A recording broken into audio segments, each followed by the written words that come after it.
You know what's funny about the galactic community? They spend centuries building elaborate diplomatic protocols, trade agreements, and peace treaties, all while somehow forgetting the one universal constant that applies to every species in the known universe: don't mess with someone's kids. The Zeltharian hegemony apparently missed that memo.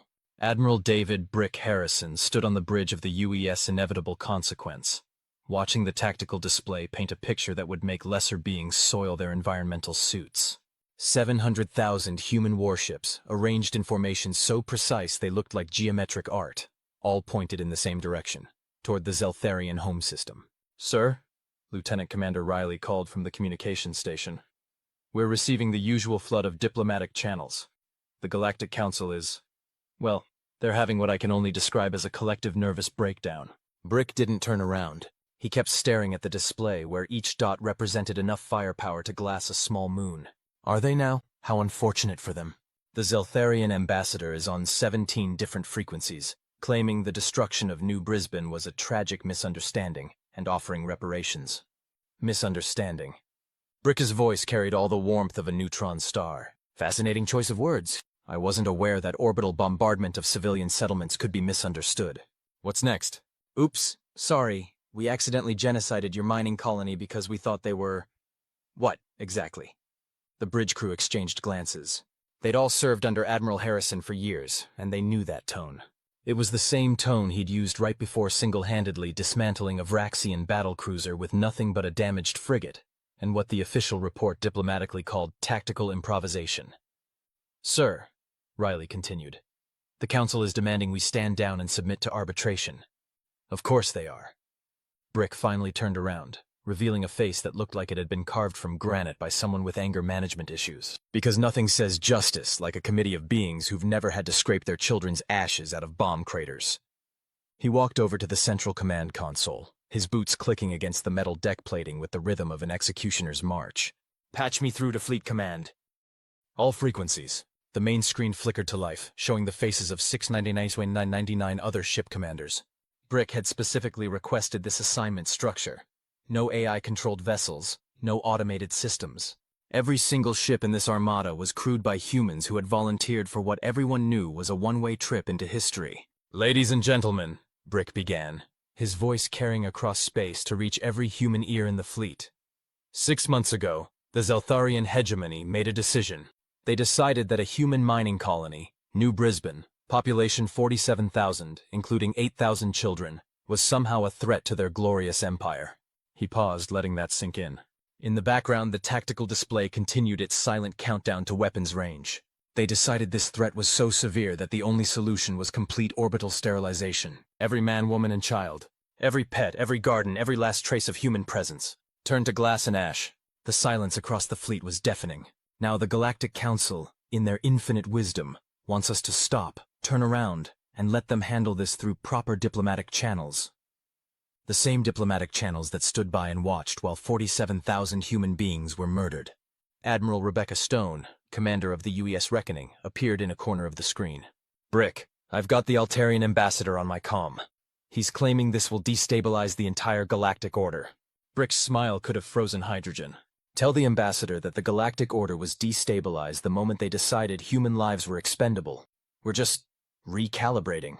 The tactical officer, a sharp-eyed woman named Lieutenant Torres, spoke up. "Sir, we'll be in weapons range of the outer Zeltharian colonies in 6 hours.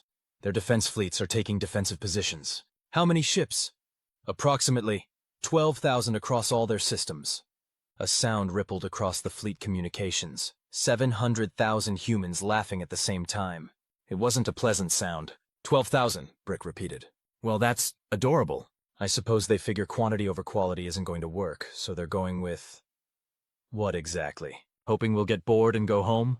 The thing about humans, as any decent xenobiologist will tell you, is that they're persistence predators. Not the biggest, not the strongest, not the fastest, but absolutely, categorically, the most stubbornly relentless species to ever crawl out of a gravity well. They also have this curious relationship with proportional response that other species find unsettling. Ambassador Veltar of the Zeltharian hegemony was learning this the hard way as he stood before the emergency session of the Galactic Council. his forearms gesturing wildly while his translator struggled to keep up with his increasingly panicked communication. "Honored counselors," he was saying, "surely we can negotiate a reasonable settlement. The humans want reparations? We'll pay them. They want territory? We'll negotiate. They want prisoners tried for war crimes? We'll consider it." High Counselor Morthek of the Draknari Federation, a being that looked like someone had crossed a praying mantis with a philosophy professor, leaned forward. "Ambassador, I don't think you understand the situation. The humans aren't here to negotiate. They're here to—" He paused, consulting his translator. "The term appears to be delete your entire civilization from existence. But that's barbaric! Disproportionate! We destroyed one colony. One colony." The voice came from the gallery, where a single human observer sat. Captain Reginald Foster, Earth's liaison to the Galactic Council, stood up slowly. "One colony, 47,000 people." He walked down to the floor of the chamber, every eye tracking his movement. "Tell me, Ambassador, how many Zeltharian civilians have we killed?" None, but how many Zeltharian worlds have we attacked?" "None. But that's not the point. How many Zeltharian children have we turned to ash?" Veltar's translator started making distressed noises as it tried to process his rapid-fire responses. "None! But this response is insane. 700,000 warships? For one colony?" Captain Foster smiled, and somehow that was worse than if he'd screamed. "You know what would have been proportionate, Ambassador? If you'd killed 700,000 of our people, and we'd killed 700,000 of yours. But you didn't stop at 700,000, did you? You killed every single one." He gestured toward the main display, which showed the approaching human fleet. "So we're going to kill every single one of yours." Proportional response. The chamber erupted into chaos. Delegates were shouting in 17 different languages. Security personnel were trying to restore order, and Veltar was making a sound that his translator unhelpfully rendered as existential terror vocalization. High Counselor Morthek was pounding his gavel, or whatever the Draknari equivalent was, trying to restore order. "The Council will not sanction genocide. We will not permit. Captain Foster's voice cut through the noise like a plasma cutter through tissue paper. "Counselor, with all due respect, you seem to be under the impression that we're asking for permission." Back aboard the Inevitable Consequence, Admiral Harrison was enjoying what military personnel call the calm before the storm, and what everyone else calls the part where you contemplate the enormity of what you're about to do, and maybe reconsider your life choices. He wasn't reconsidering anything. "Sir," came a voice from behind him. He turned to see Commander Patricia Wells, his executive officer, holding a data pad. "Final casualty projections from the Intelligence Division. Lay it on me. If we proceed as planned, estimated Zeltharian military casualties, 2.3 million. Civilian casualties." She paused. "Approximately 847 million. Brick took the pad, scanned it, and handed it back. "And New Brisbane? 47,000 confirmed dead, no survivors. Then we're still running a deficit." He turned back to the tactical display. "Any word from their military commanders?" "Actually, yes, sir. Admiral Zekmoth of their 1st Defense Fleet is requesting permission to speak with you directly." "Put him through." The main screen shimmered, and suddenly Brick was looking at what could charitably be described as a bipedal lizard wearing the galactic equivalent of a military uniform. Zekmoth had the kind of face that suggested evolution had given up halfway through and decided to just wing it. "Admiral Harrison," Zekmoth began, "I am authorized to offer the unconditional surrender of all Zeltharian military forces." "That's nice," Brick replied. "I'm authorized to ignore it." There was a pause that stretched across light years. "Admiral, surely you don't intend to proceed with this massacre?" "Massacre?" Brick's eyebrows rose. "That's an interesting choice of words, coming from someone whose government just perpetrated one." That was different. New Brisbane was what? A military threat? Your own intelligence reports, which we've seen, by the way, classified it as a mining colony with no military installations, no weapons platforms, and no strategic value beyond the rare earth minerals they were extracting. Zekmoth's head crest flattened, which in Zeltharian body language indicated either submission or extreme discomfort. Probably both. The colony was seen as a precedent. Human expansion into that sector threatened our territorial claims. So you decided to send a message? Yes. "Well," Brick said, settling back into his command chair, "we got your message. Here's our reply." He cut the transmission and turned to his tactical officer. "How long until we're in range of their first defensive line?" 37 minutes, sir." Excellent. Open a channel to all ships. It's time for a little speech. The thing about military speeches is that they're supposed to be inspiring. They're supposed to rally the troops, steel their resolve, and remind them what they're fighting for. Admiral Harrison's speech did all of those things, but it also did something else. It scared the hell out of anyone listening who wasn't human. 700,000 ships, he began, his voice broadcasting across the entire fleet and, thanks to various intelligence services, to most of the known galaxy. 700,000 crews. Roughly 43 million human beings, all volunteers, all here for the same reason. He paused, staring directly into the camera. 6 months ago, we learned something about our place in the galaxy.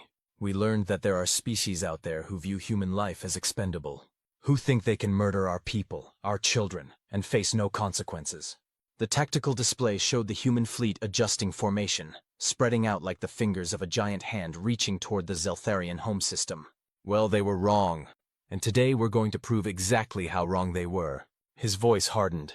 The Galactic Council wants to call this disproportionate. They want to call it barbaric. They want to invoke their precious laws and treaties, and pretend that 47,000 human lives can be balanced against diplomatic protocols. He stood up, and somehow, despite being transmitted across impossible distances, his presence filled every bridge, every ready room, every corridor of every ship in the fleet. But here's what they don't understand about humans. We don't do proportional. We don't do reasonable. When you murder our children, we don't send lawyers. We don't send diplomats. We don't send strongly worded letters. The first Zeltharian defensive positions appeared on the tactical display. 12,000 ships in defensive formation around their outer colonies. We send 700,000 warships, and we don't stop until the job is done. He sat back down, his voice dropping to a conversational tone that somehow made his words even more terrifying. So to the Zeltharian hegemony, to the Galactic Council, and to anyone else in this galaxy who might be taking notes, this is what happens when you kill our people. This is what proportional response looks like when you commit genocide. The tactical display updated 00347 until weapons range. This is what happens when you forget that humans don't negotiate with child killers. The Battle of Zeltharian Space, if you could call it a battle, lasted exactly 14 minutes and 37 seconds. Later military historians would spend decades analyzing the engagement, trying to understand how 12,000 ships, many of them technologically superior to their human counterparts, could be so completely annihilated in such a short time. The answer, as it usually is with humans, was depressingly simple. They cheated. Not in any way that violated the rules of war. Humans were sticklers for legal technicalities when it came to genocide. They cheated in the way that only a species insane enough to strap themselves to controlled explosions and fling themselves into the void could cheat. They did things that no rational military doctrine said were possible. Admiral Harrison watched the tactical display with the sort of professional satisfaction that comes from a plan working exactly as intended. The first wave of human ships had engaged the Zeltharian defense line exactly as expected. The Zeltharians had responded exactly as their military protocols dictated. Their ships had formed up in defensive formations, their weapons had charged to full power, and their commanders had probably felt pretty good about their chances. Then the second wave had arrived, and the third, and the fourth, fifth, sixth, and seventh waves, all hitting different parts of the defensive line simultaneously. "Sir," Lieutenant Torres reported, "enemy defensive line is completely eliminated. No human casualties." "Outstanding. Time to the next defensive position?" 4 hours, 17 minutes. "Very good. Signal the fleet, maintain formation, and proceed as planned." He turned to his communications officer. "Any word from the Galactic Council? Well, sir, they're asking us to please stop and discuss terms." "Terms?" Brick considered this. "What kind of terms?"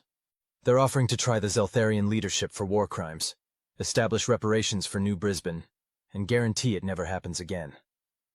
Brick nodded thoughtfully. "Counteroffer, no." "Sir? Tell them we appreciate their concern, but we've got this handled." Lieutenant Commander Riley looked up from her console. "Sir, I'm also receiving private communications from several member species. They're offering to withdraw from any mutual defense agreements with the Zeltharians."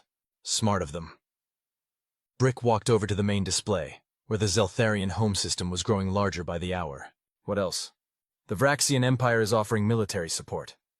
That got Brick's attention.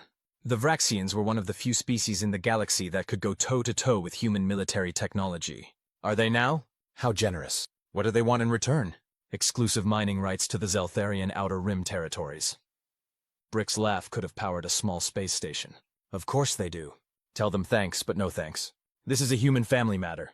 Commander Wells looked up from her own console. Sir, we're getting some interesting intelligence from our deep cover assets in the Zeltharian government. Do tell.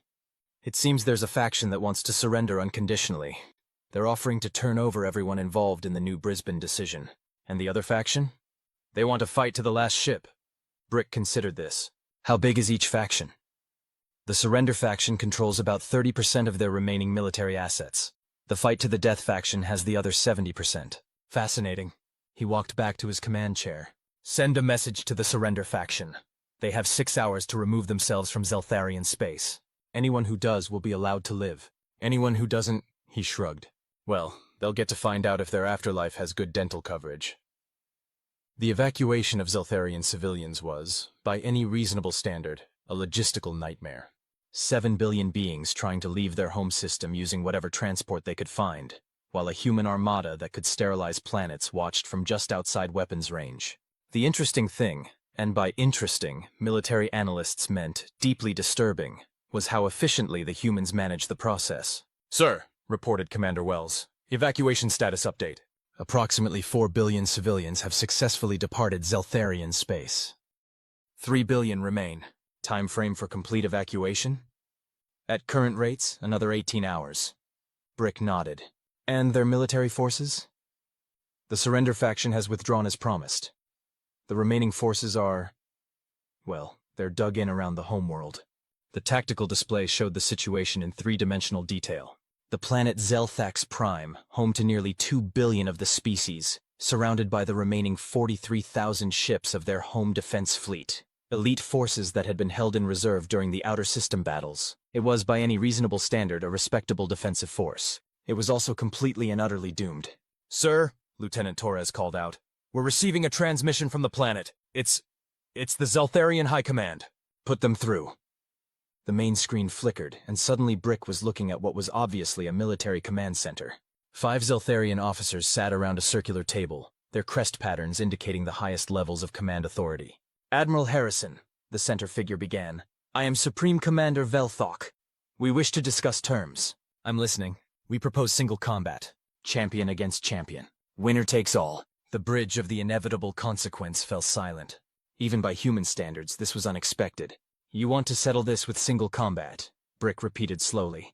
It is an ancient tradition among our people. Honor combat to prevent unnecessary bloodshed. Brick leaned back in his chair, considering. And if we refuse? Then we fight to the last ship, the last soldier, the last breath. Your victory is assured, but the cost. The cost will be acceptable. Brick finished. But I'm curious about this proposal. What makes you think we'd agree to risk everything on single combat? Supreme Commander Velthok's head crest rose slightly. Because despite what you may think of us, we've studied human history. You have a concept called honor, and because... He paused. Because some of us believe that what we did to New Brisbane was wrong. If we must die for it, perhaps it should be with dignity. The bridge crew was looking at Admiral Harrison expectantly. This was not covered in any tactical manual. Interesting, Brick said finally. Who would be your champion? I would. And the terms? Simple. If I win, you withdraw and allow the evacuation to continue. If you win, Velthok's crest flattened completely. If you win, our remaining forces stand down and surrender unconditionally. Brick turned to his tactical officer. Lieutenant Torres, how many ships do we have in reserve? 657,000, sir. And how many of those could glass their planet in, 15 minutes? About 12, sir. He turned back to the screen. Supreme Commander, I appreciate the offer. I really do. But here's the thing. We didn't come here for honor combat. We didn't come here for dignity. We came here to make sure that every species in this galaxy understands what happens when you murder human children. Velthok's translator was making distressed noises again. Then you refuse? Oh, I'm not refusing. I'm just explaining why your terms are unacceptable. Brick's smile was back, and it was even less pleasant than before. Counterproposal, single combat, but if we win, we don't just glass your planet. We glass every planet, every moon, every asteroid mining station, every deep space habitat in your entire empire. Every last trace of Zeltharian civilization gets turned into radioactive dust. And if we win? If you win, we do exactly the same thing, but we feel slightly bad about it. The silence stretched across light years. Those are not reasonable terms, Velthok finally managed. Neither was orbital bombardment of a civilian colony. Brick stood up. You made your choice 6 months ago. Now you get to live with the consequences. Or die with them, as the case may be. He cut the transmission and turned to his fleet communications officer. Signal all ships. Prepare for final assault. The end, when it came, was surprisingly quick. The Zeltharian defenders fought with the kind of desperate courage that only comes when you know you're completely and utterly doomed, but decide to go down swinging anyway. Their ships formed defensive formations that military tacticians would later describe as inspired and brilliant, and completely fucking useless against 700,000 angry humans. The human fleet didn't even bother with fancy tactics. They just arrived, all at once, from every direction. Like the universe's most violent group hug. Admiral Harrison watched the tactical display as the last Zeltharian ship disappeared in a flash of nuclear fire. The planet below was still intact, for now. Sir, Commander Wells reported. All military targets eliminated. The planet is defenseless. Civilian evacuation status? Approximately 600 million remain on the surface. Most have been evacuating steadily since we arrived in system, but the final groups are having difficulty finding transport. Brick nodded slowly. This was the moment. Everything up to this point had been military action against military targets. What happened next would define how the galaxy viewed humanity for the next 1,000 years. Open a channel to the planet. The main screen flickered to life, showing what was obviously a civilian command center. Dozens of Zeltharian officials huddled around communications equipment, their crest patterns displaying every possible shade of terror. This is Admiral Harrison of the United Earth Fleet. To whom am I speaking? A single figure stepped forward, elderly by Zeltharian standards, with graying scales and a head crest that had clearly seen better days. I am Planetary Administrator Morketh. Admiral, please. There are children down here. Civilians who had nothing to do with New Brisbane. Yes. Brick was quiet for a long moment, staring at the display. Every human in the fleet was watching, waiting to see what came next. Administrator Morketh, he said finally. 6 months ago, your military commanders stood in rooms very much like that one and made a decision. They decided that human children were acceptable casualties in their political games. I know, and I am. We are truly sorry. I'm sure you are. The question is, what should I do with that apology? Morketh straightened, and somehow managed to project dignity even through the translation.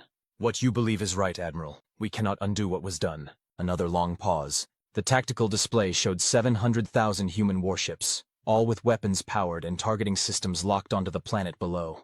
You know what the really frustrating thing is? Brick said conversationally. This whole situation could have been avoided with a simple apology. 6 months ago, if your government had called us up and said, "Hey, we made a terrible mistake, we're really sorry, here's what we're going to do to make it right," none of this would have happened. I understand. Do you? Because I'm not sure you do. Brick leaned forward. You see, humans have this weird quirk. We're actually pretty forgiving, as genocidal maniacs go.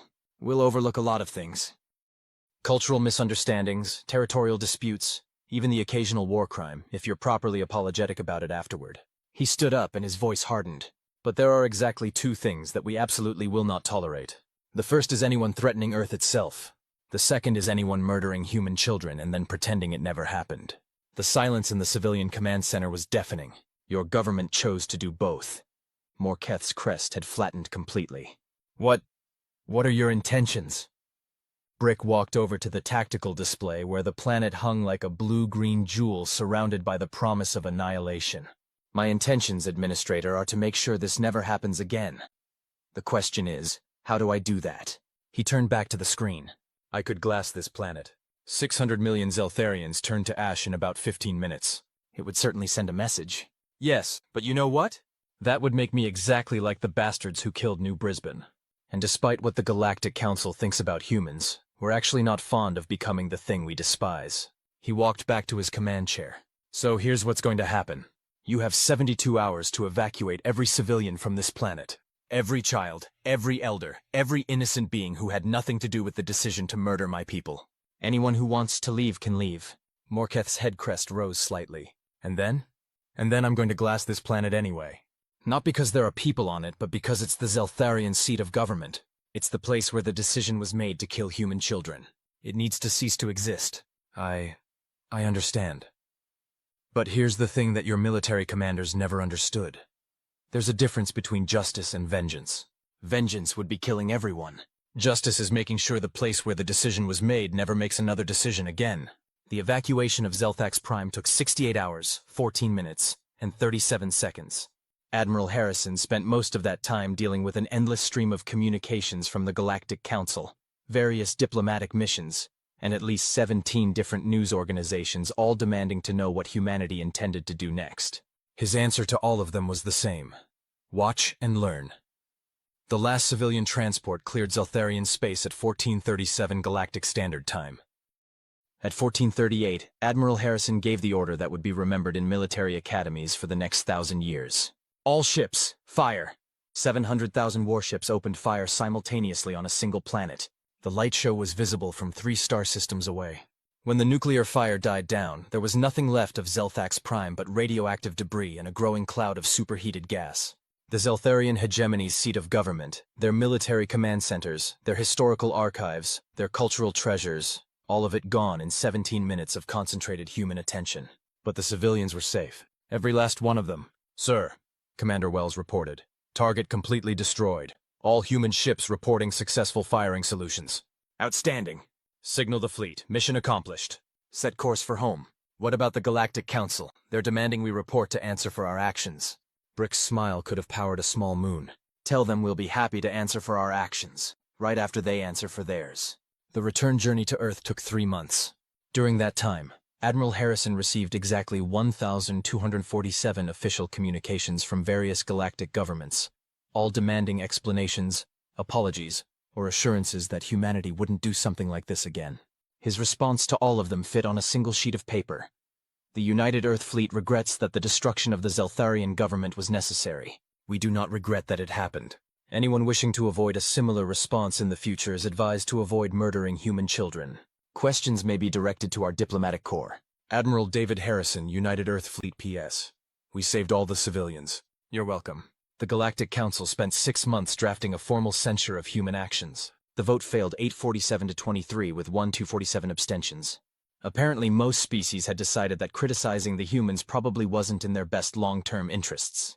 The Zeltharian refugees were granted asylum by 17 different species. Most of them settled into quiet lives on agricultural worlds, farming and raising children, and generally trying to forget that they'd once been part of an interstellar empire. A few of them sent letters to Earth. Admiral Harrison kept everyone. Epilogue. From A History of Galactic Warfare, 15th edition, by Dr. Veltar Morthesson, University of New Altair. The Zeltharian incident, as it came to be known, marked a fundamental shift in galactic power dynamics. Prior to 2387, most species operated under the assumption that human military doctrine was primarily defensive in nature, that Earth's naval forces existed mainly to protect human colonies and shipping lanes. This assumption proved to be catastrophically incorrect. What the galactic community failed to understand about humans is that their concept of proportional response operates on a completely different scale than most species. Where other civilizations might respond to the destruction of a colony with diplomatic protests, economic sanctions, or limited military action, humans responded with what can only be described as comprehensive lifestyle adjustment for the offending species. The deployment of 700,000 warships, representing the largest military force in recorded galactic history, was not, as many assumed, an emotional overreaction. Post-conflict analysis of human military doctrine reveals that this response was carefully calculated to ensure that no other species would ever again consider human civilians to be acceptable casualties. In this, they succeeded completely. No human colony has been attacked by alien forces since 2387. The lesson, as Admiral Harrison himself put it in his post-action report, was simple. Humans don't negotiate with child killers. We delete them. Modern diplomatic protocol now includes specific guidelines for interactions with human representatives, the most important of which is, don't. Admiral David "Brick" Harrison retired from active service 2 years after the Zeltharian incident. He spent his remaining years on a small farm on Earth, growing vegetables and occasionally giving lectures at the Naval Academy. His favorite lecture was titled, "Proportional Response in You, a Practical Guide to Not Getting Your Entire Civilization Deleted." It was always standing room only. When he died peacefully at the age of 87, his funeral was attended by representatives from over 300 species. The Galactic Council declared a day of remembrance for the human who taught us the difference between justice and vengeance. His gravestone bears a simple inscription, David Harrison, Admiral, United Earth Fleet. He saved the civilians. And at the bottom, in smaller letters, don't mess with human kids, the galaxy remembered. The end. Author's note. This story explores themes of proportional response, justice versus vengeance, and the idea that sometimes the most human thing you can do is show mercy even in the midst of righteous fury. The real victory wasn't the destruction of the Zeltharian government. It was the preservation of innocent life, even while delivering consequences for inexcusable actions. As always in HFY fiction, the point isn't that humans are better than other species, but that we're different in ways that sometimes make us simultaneously terrifying and admirable. Humanity, fuck yeah! If you enjoyed this story and want more cinematic sci-fi like this, support the channel. Click the link in my bio to help me keep these stories alive.